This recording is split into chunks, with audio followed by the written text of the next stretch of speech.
ako mag-English. Actually, I was really thankful to the Lord because at a young age, tutuloy ko ba? as a bata, ako yung pinakabata. I was the youngest in our batch. Nagtapos ako ng year 2008 sa edad na 18 years old. Kaka-18, kaka-third ko lang ng 18 that time.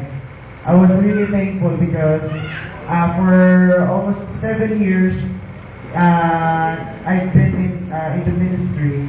The Lord is so faithful to me because although there is ups and down in the ministry, hindi nawawala yun. The Lord is remain faithful to us and to me. Thank be to God because salamat dahil after I graduated in Bible school, my father gave me the ministry because I had a broken family. My dad gave me this ministry, and then I decided for the age at the age of 19, at 18 years old, hinantay ko yung ministry namin na ako po'y nag-iisa. Then nahirapan po ako dahil I have no guidance. Wala po kong father in faith, sabi nga. Wala pong nag-a-assist sa akin at nag-iisa lang po ako that time. So nahihirapan po ako talaga. Iniiyak ko yun, nilulod ko sa Panginoon. Pero the Lord made me, binawan niya ako ng paraan, gumawa ng pagkaparaanan ng Panginoon para makayanan ko yung ministry. Then up to this present, affiliated ako sa isang organization which is napakalaki ng tulong sa amin at sa ministry na binigay sa akin ng Panginoon. The Lord is so faithful and ngayon tumatayo po ako as associate pastor na Jesus is Alive Taguig. Salamat sa Panginoon, and then at the same time I'm a youth pastor. So and nag-handle po kami ng campus ministry. We pray for many young people sa Distrito Makapagal High School. At salamat sa Panginoon because He gave me a courage and braveness at the same time. Salamat because hindi siya nagkulang sa bawat isa sa amin, sa aming church. Then, actually, yung nangyari kagabi, yung tatawag yung name ko about dun sa electric fan.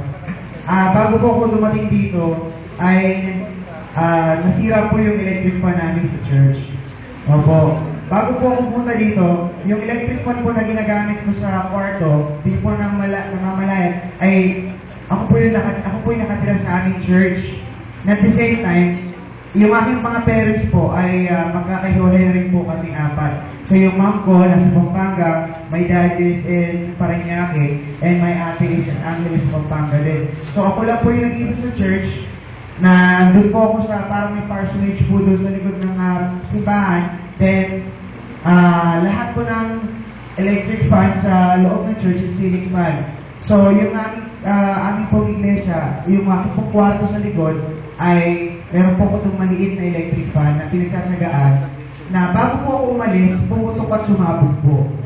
So sabi ko, Lord, yung pang-registration ko po, Panginoon, ng 500 pesos, ibibili ko na lang po yata ito ng electric fan.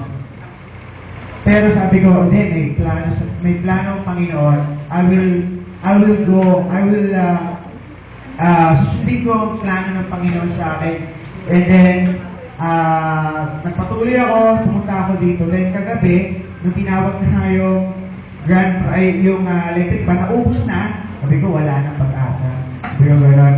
Pero, nakayuko na ako, tapos, gagawa ka ng himala. Sabi ko, Panginoon, gagawa ka pa yung himala. Magano'n ako, kapag inaawakan ko yung papel na iniikot-ikot ko, gagawa ka pa yung himala. Lord. Tapos, binagay nga ni Ma'am Tash yung John Calvin. Sabi ko, ako talaga yun. Tapos hindi po ako makapaniwala. The Lord is so faithful to us.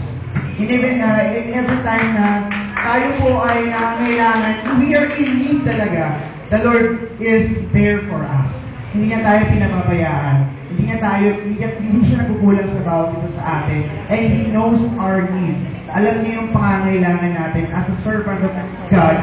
At being servant niya, alam niya yung ating mga pangangailangan. At bilang isang mga youth na mag-graduate sa 11th batch, I challenge you, ituloy nyo, i-pursue natin mga kabataan. Bilang mga kabataan, let's pursue na tayo, the Lord is malapit na dumating ang ating Panginoon. Let's pursue. Patuloy lang tayo. Kung ang mga iba nag-double time, let's make triple time. Narinig ni Pedro. Kahit ilang time pa yan, gawin natin lahat. Gagawin natin bago before the great coming of the Lord Jesus Christ. So, lahat ng papuri ay para sa ating Panginoon Jesus Christ.